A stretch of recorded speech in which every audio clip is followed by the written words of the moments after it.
السلام عليكم الله وبركاته. الحمد لله والصلاة والسلام على رسول الله وعلى آله وصحبه ومن والاه. فأعوذ بالله من الشيطان الرجيم. بسم الله الرحمن الرحيم. قال الله عز وجل: وكذلك أخذ ربك إذا أخذ القرى وهي ظالمة إن أخذه أليم شديد. وقال جل وعلا: يوم يفر المرء من أخيه وأمه وأبيه وصاحبته وبنيه لكل امرئ منهم يومئذ شأن يغنيه. وقال تعالى: ولمن خاف مقام ربه جنتان. محترم بھائیوں اور بزرگوں، گزشتہ دروس میں آپ حضرات کے سامنے اس بارے میں گفتگو ہوئی کہ نیک لوگوں کو اور کمزور لوگوں کو تکلیف دینا، ان کو پریشان کرنا اور ان کو تکلیف دینا یہ اللہ تعالیٰ کی نگاہ میں بہت بڑا جرم ہے۔ اس سلسلے میں بہت ساری حدیثیں آپ حضرات کے سامنے پڑھی گئی۔ ابھی جو باب میں نے آپ کے سامنے پڑھا وہ باب ہے باب الخوف، یعنی آدمی کو چاہیے کہ وہ اللہ تعالیٰ سے ڈرے۔ اللہ سے ڈرنے کا کیا مقام ہے اور اللہ سے ڈرنے کی کیا فضیلت ہے، اس سلسلے میں امام نووی رحمہ اللہ نے اس باب میں مختلف آیتیں بیان کی ہیں۔ پہلی آیت جو میں نے آپ کے سامنے پیش کی وہ سورہ ہود کی آیت کریمہ ہے۔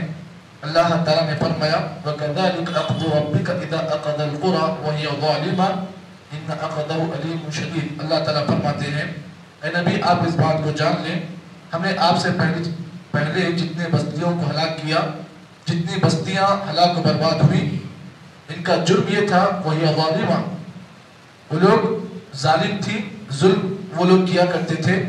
ان اخذہ علیم شدید، اللہ تعالیٰ کی پکڑ بہت سخت ہے۔ اور دوسری آیت کریمہ جو آپ کے سامنے پڑھی گئی یہ سورہ عبس کی آیت ہے۔ اللہ نے فرمایا قیامت کے دن کا خوف اور ڈر ایسا ہوگا کہ آدمی اس دن کے گھبراہٹ اور خوف کی وجہ سے اپنے بھائی سے آدمی بھاگے گا، اور ماں سے بیٹا بھاگے گا، اور بیٹا ماں سے بھاگے گی، اور آدمی اپنے دوست اور اپنی اولاد سے اس قیامت کے دن کے خوفناکی کو دیکھ کر آدمی ہر ایک سے بھاگ جائے گا، اور ہر آدمی اس دن کی ہیبت ایسی ہوگی کہ ہر آدمی اپنے میں مصروف ہوگا۔ اور تیسری آیت کریمہ جو آپ کے سامنے پیش کی وہ سورہ رحمان کی بڑی مشہور و معروف آیت ہے۔ اللہ نے فرمایا: وَلِمَنْ خَافَ مَقَامَ رَبِّهِ جَنَّتَانِ، اور جو آدمی اس دنیا میں اللہ سے ڈرتا ہے اللہ تعالیٰ بدلے میں اسے 2 باغات عطا کرتے ہیں۔ یہ 3 آیتیں آپ کے سامنے اس باب کے تحت پیش کی گئی۔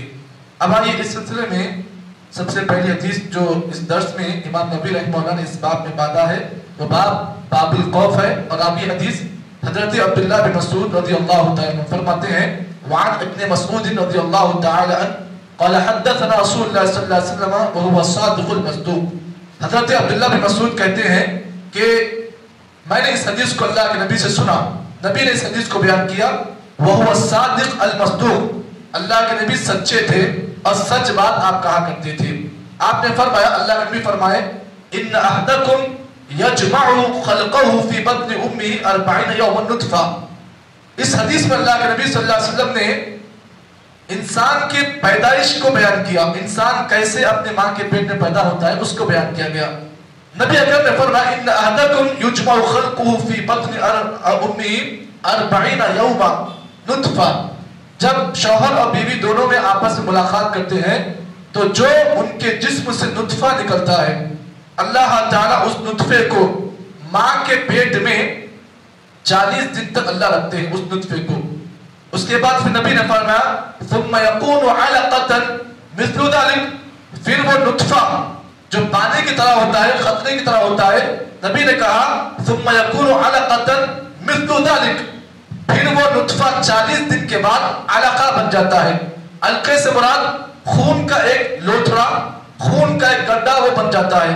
پھر اس کے بعد اللہ کے نبی نے فرمایا ثم يكون مضغة مثل ذلك، پھر اس کے بعد اس گوشت کا جو حصہ ہوتا ہے، جو گوشت نما جو چیز ہوتی ہے، اللہ تعالیٰ پھر کیا کرتے ہیں، پھر 40 دن کے بعد وہ مضغہ ہو جاتا ہے۔ مضغہ کا مطلب کیا ہے؟ آپ جب گوشت چباتے ہو تو جو دانت میں جو حصے گوشت کے اوپر پڑتے ہیں اس کو بولتے ہیں مضغہ.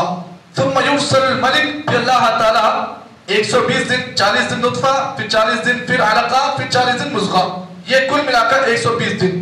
اس کے بعد پھر اللہ نبی نے فرمایا ثم یرسل الملک، پھر اللہ تعالیٰ ماں کے پیٹ میں ایک فرشتے کو اللہ بھیجتے ہیں. فینفخ فیہ الروح، وہ فرشتہ اللہ کے حکم سے اس نطفے میں روح پھونکتا ہے. وَيُؤْمَرُ بِأَرْبَعِ كَلِمَاتٍ، اللہ تعالیٰ کی طرف سے 4 باتیں وہاں پر لکھی جاتی ہیں. يُكْتَبُ رِزْقَهُ، اس آدمی کا رزق لکھا جاتا ہے. پہلی چیز رزق، اور دوسری چیز وَآجَلِ، اس کی عمر لکھی جاتی ہے. یہ نطفہ جو انسان پیدا ہونے والا ہے یہ کتنی عمر زندہ رہے گا. اس کے بعد تیسری چیز وَعَمَلِ، اس کی عمل کے بارے لکھا جائے گا یہ اچھا ہوگا یا برا ہوگا.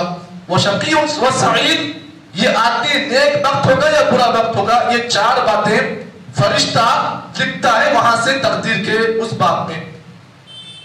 فَوَالَّذِي لَا إِلَهَ إِلَّا غَيْرُهُ إِنَّ أَحَدَكُمْ لَيَعْمَلُ بِعَمَلِ أَهْلِ الْجَنَّةِ. پھر اس کے بعد اللہ کے نبی نے فرمایا قسم اللہ تعالیٰ کی جس کے سوا کوئی حقیقی معبود نہیں ہے، إِنَّ أَحَدَكُمْ لَيَعْمَلُ عَمَلٍ، بسا اوقات انسان کبھی کبھار زندگی میں ایسا عمل کر لیتا ہے جو جنتی آدمی کا عمل ہوتا ہے. آدمی کبھی کبھار ایسا عمل کر لیتا ہے جنتی والے آدمی کا عمل کر لیتا ہے. حَتَّى يَكُونُ مَا بَيْنَهُ وَبَيْنَهَا إِلَّا ذِرَاعٌ، یہاں تک کہ اس کے اور جنت کے بیچ میں ایک بالش کا فرق ہوتا ہے. اس کے اور جنت کے بیچ میں ایک بالش کا فرق ہوتا ہے. فَيَسْبَقُ عَلَى الْكِتَابِ، اس پر کتاب غالب آ جاتی ہے. کتاب سے مراد جو چیزیں لکھی گئی ہیں نا تقدیر، وہ اس پر غالب آ جاتی ہے. فَيَعْمَلُ بِعَمَلِ أَهْلِ النَّارِ، انسان جنتی عمل کرنے کے بجائے کبھی کبھار جہنم والا عمل کر لیتا ہے. حالانکہ اس کے اور اس کے عمل کے بیچ میں جنت کا ایک بارش کا فرق ہوتا ہے. لیکن اچانک کیا ہوتا ہے، تقدیر اس پر غالب آ جاتی ہے. وہ انسان نیک عمل کرتے کرتے اچانک جہنمی والا عمل کر لیتا ہے. فَيَدْخُلُهَا، پھر وہی عمل اس انسان کو جنت لے جانے کے بجائے جہنم میں داخل کرتا ہے. اس کے بعد پھر اللہ ربی نے فرمایا وَإِنَّ أَحَدَكُمْ لَيَعْمَلُ بِعَمَلِ أَهْلِ النَّارِ، تم میں کا کوئی آدمی بسا اوقات زندگی میں جہنمی والا عمل کر لیتا ہے. حَتَّى يَكُونُ مَا بَيْنَهُ وَبَيْنَهَا إِلَّا ذِرَاعٌ، یہاں تک کہ اس کے اور جہنم کے بیچ میں ایک بالش کا فاصلہ ہوتا ہے. فیسبک والے کتاب کا فیصلہ اس پر غالب آ جاتا ہے. آدمی کیا کرتا ہے، اچانک جنتی والا عمل کر لیتا ہے. فَيَدْخُلُهَا، اور اللہ تعالیٰ اسی عمل کی وجہ سے اس آدمی کو جنت داخل کرتا ہے. دیکھیں یہ پوری حدیث جو بیان کی گئی، اس حدیث کے اندر اللہ کے نبی صلی اللہ علیہ وسلم نے انسان کی تخلیق کو بیان کیا. انسان کیسا پیدا ہوا، پہلے کیا تھا، علقہ تھا، پھر پہلے نطفہ تھا، پھر نطفے کے بعد علقہ ہوا، پھر علقہ کے بعد مضغہ ہوا، پھر اس کے بعد اللہ تعالیٰ اس میں روح پھونکا. پھر اس کے بعد کیا ہوا، اس میں 4 چیزیں لکھی گئی. انسان کی عمر، اس کا عمل اچھا ہے یا برا ہے، کتنے سال انسان زندہ رہے گا، یہ تمام چیزیں لکھی گئی ہیں. اب زندگی میں جو بھی فیصلہ آئے گا اسی تقدیر کے فیصلے کے مطابق زندگی میں ہر چیز آئے گی. بسا اوقات انسان کو چاہیے، اسی لیے تقدیر پر ایمان رکھنا بہت ضروری ہے. اسی لیے جہاں پر ایمان کے 6 ارکان میں سے ایک رکن یہ بھی ہے کہ آدمی تقدیر کی اچھائی اور برائی پر ایمان لائے. یہ ایمان کے ارکان میں سے ایک اہم رکن ہے. تو تقدیر آج سے کئی سال پہلے لکھی گئی ہے.